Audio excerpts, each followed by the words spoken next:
जैसे कोई मित्र और उसकी पत्नी आ जाते हैं मिलने के लिए, तो हम क्या करते हैं, मित्र को भी पूरा रिस्पेक्ट देते हैं, आओ आओ भाई साहब यहाँ बैठो। उनकी पत्नी आती है, आओ बहन जी बैठो, और प्लेट ले आवे, सब्जी आप ठा के ले आवे, ले खाना खाओ, बिस्कुट खा लो, चाय पी लो, कितना प्यार देते हैं। और अपनी पत्नी ने खुरकावा है, घुटकी गाल है तो, और दूसरे की पत्नी को कितना प्यार से बोल रहे हो। तो क्यों ना हम अपने घर में भी ऐसा ही माहौल बना लें। अब जैसे घर में कोई नुकसान करके कोई राजी नहीं, कोई नहीं करता, ठीक है, अनजान बालक तो कुछ भी कर दें, ना पत्नी करे नुकसान और ना ही पति कर सकता, ये तो होना हो सब वो हो जाता है। तो हमने अपने इस आद्य क्लेश को तो हम स्वयं अपने सोच से मिटा सकते हैं, और साथ में भगवान भी रहेगा आपके। एक बुढ़िया अपनी पुत्रवधू के साथ घनी लड़ा करती, निरीकली आ रही थी, और उसका पुत्र आज्ञाकारी था। वो आते गंदी तेरी बहू ड्यों करे है, तेरी बहू ऐसे करे है, वो आते उस बहू ने अपनी पत्नी ने गढ़ता, वह बेचारी अपना टाइम पास करी। एक दिन क्या हुआ कि कोई बहन सत्संग में जाया करती थी, और उस बुढ़िया तो बोली अपनी सहेली तो, यानी बुढ़िया वह थी, बुजुर्ग वो थी, कि चल सत्संग में चलेंगे, थोड़ा सारे दिन बहू के लड़े जा है, तेरा भी मन और सा हो जाएगा। तो वह चली गई, उन्होंने ज्ञान सुन लिया, अच्छी आत्मा थी, सत्संग का असर हो जाता है। उसने अपना नाम ले लिया, 2-4 सत्संग सुने, तो बुढ़िया में बहुत फर्क पड़ गया, परिवर्तन हुआ।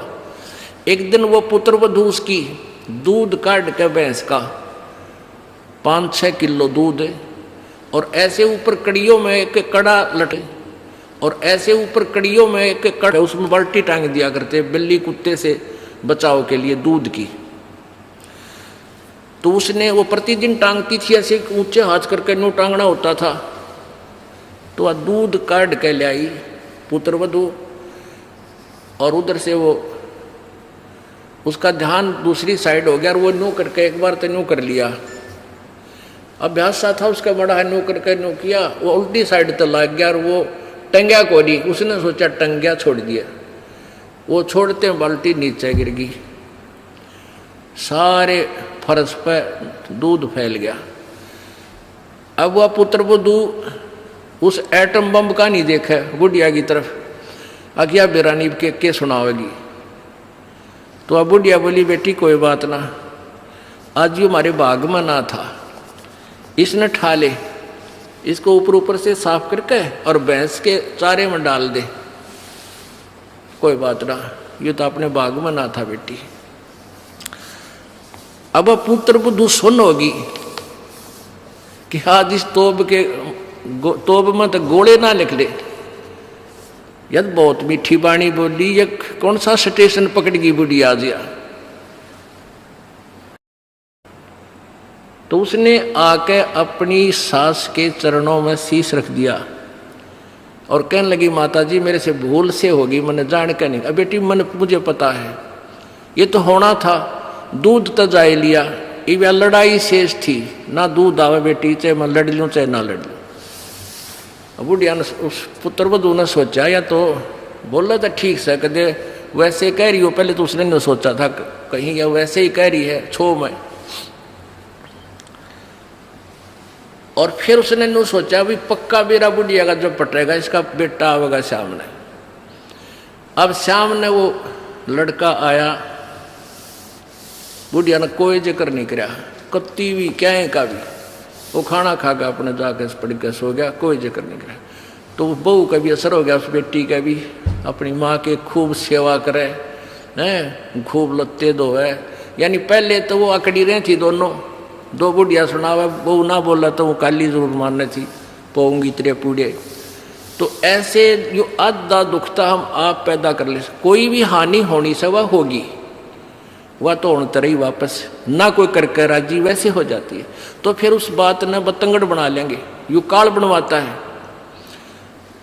अभी 1-2 महीने पहले एक माई आई, वह कहने लगी जी मारी टूम लिकड़ गई, यानी गहने आभूषण रखे थे एक डब्बे में बंद और ताला लाग रहा, टूम ना पाई।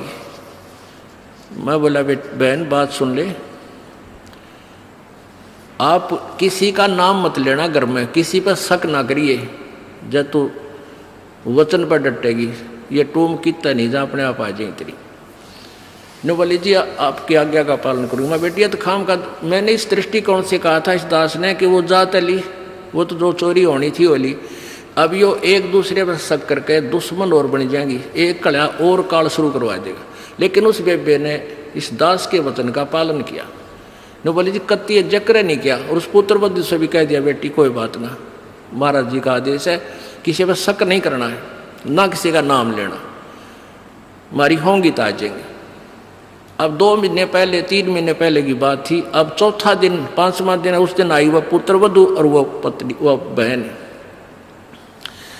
न्यो बोली जी वह न्यो की न्यो पागी टूम 2 तालियां के भीतर, और इस बउआ का हाथ लगी या भाजी आई कि माँ देख टूम न्यो की न्यो दरी इसमें, और वही डब्बा न्यो का न्यो उन तालियां के भीतर है। कल बताओ रो में चौथा 5वां दिन आकर। तो पुण्यात्माओं इस युग काल चाव है कि इनके रोज जूत बाजे, किसी भी कारण से पिता पुत्र की, भाई बहन की, और आपस में पति पत्नी की, सास बहू की, इन्होंने तो फिर आपस में फिर समाज की। इसने ये चाहता है कि भक्ति तो दूर हो जाए, भगवान का नहीं सोचा, नहीं अपने ही खड्डे में आप पड़े रहें। और परमात्मा चाहता ये बच्चे आपसी राग द्वेष छोड़कर मेरी तरफ ज़्यादा ध्यान दें, तब कल्याण।